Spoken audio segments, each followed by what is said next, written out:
Hello, my name is Chika. I'm going to be tutoring you on structure of an atom. Firstly, what is an atom? We define an atom as the smallest particle of an element which can take part in a chemical reaction.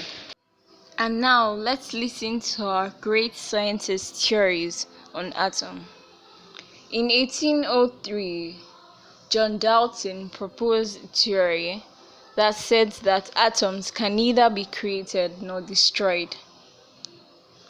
He also said that invisible particles called atoms make up an element. Unfortunately for this theory, it couldn't give account of electrons, neutrons, and protons. It also couldn't give account for isotopy, when carbon-13 will decay to carbon-12, emitting alpha and beta particles. Sorry, let me just write that. So let's say his theory was rather not concrete, but let's clean this first. But then, hold on. In 1897, J.J. Thompson, 1897, J.J. Thompson proposed a theory that said atoms are tiny negatively charged subatomic electrons. Because J.J. Thompson dealt with cathode ray tube, and he discovered that when the negative photons deflected, when he deflected the photons, it attracted towards the anode side. But people were rather confused if cathode rays were waves or particles.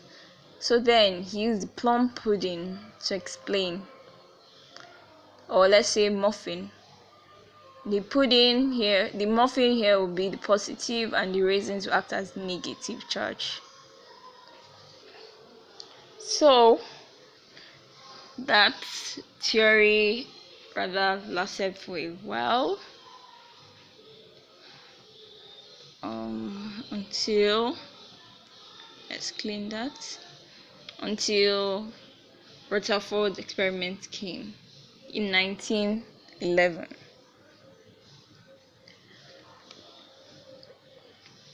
Rutherford dealt with the gold foil. He used alpha particles. He was trying to pass the alpha particles through the gold foil, but he discovered something shocking. Most of the particles rather rebounded instead of passing through. So then he said, yes, there's a dense nucleus that is positive at the center of an atom. So that was what caused the repulsion, because we both know positive and positive will repel, and positive and negative will attract. But the question was that, why, since we know positive and negative will attract and positive will repel, since the center, the nucleus is positive and it has negative round it, why don't they attract? Then that was when Bohr's experiment came along in 1913 and explained Rutherford's experiment. Bohr said that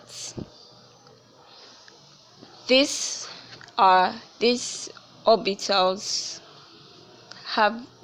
atoms have special orbitals, like they are fixed. From the diagram you can see, but they are fixed in special orbitals or discrete orbitals, and while revolving these discrete orbitals, they do not radiate energy.